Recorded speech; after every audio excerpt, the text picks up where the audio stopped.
अली और ज़ेद गहरे दोस्त थे और एक दूसरे के बगैर कुछ नहीं करते थे। एक दिन उन्होंने जंगल की सैर का फैसला किया ताकि कुछ नया देखा जा सके। जंगल के करीब पहुंचकर अली ने कहा, यह जगह खतरनाक हो सकती है, हमें मोहतात रहना चाहिए। ज़ेद ने हंसते हुए कहा, दोस्ती के होते हुए हमें किस चीज का डर। जंगल में दाखिल होने के बाद हर तरफ ऊंचे दरख्तों और अजीब खामोशी का राज था। कुछ देर बाद उन्हें एक पुरानी झोंपड़ी नजर आई। अली ने झांक कर देखा तो वहां एक बक्स रखा हुआ था। ज़ेद ने तजस्सुस से कहा, आओ देखें उसमें क्या है। जब उन्होंने बक्स खोला तो वो सोने के सिक्कों से भरा हुआ था। अली ने खुशी से कहा, यह खजाना हमारी किस्मत है। लेकिन ज़ेद के दिल में लालच पैदा हो गया। वो सोचने लगा कि यह खजाना सिर्फ उसी का होना चाहिए।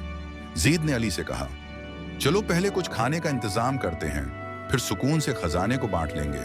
अली खाने की तलाश में निकला और ज़ेद ने मौका का फायदा उठाते हुए खाने में जहर मिला दिया ताकि अली को रास्ते से हटाया जा सके।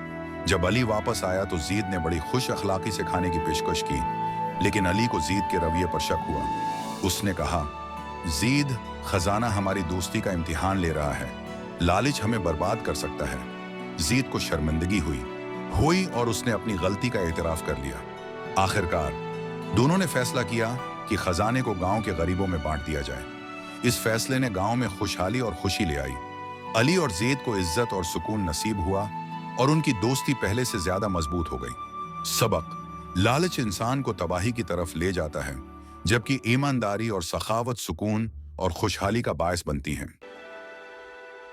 अगर आप पाकिस्तान से देख रही हैं तो वीडियो को लाइक करें और हिंदुस्तान से देख रही हैं तो चैनल को सब्सक्राइब करें और कमेंट में अपने प्यारे वतन का नाम जरूर लिखें।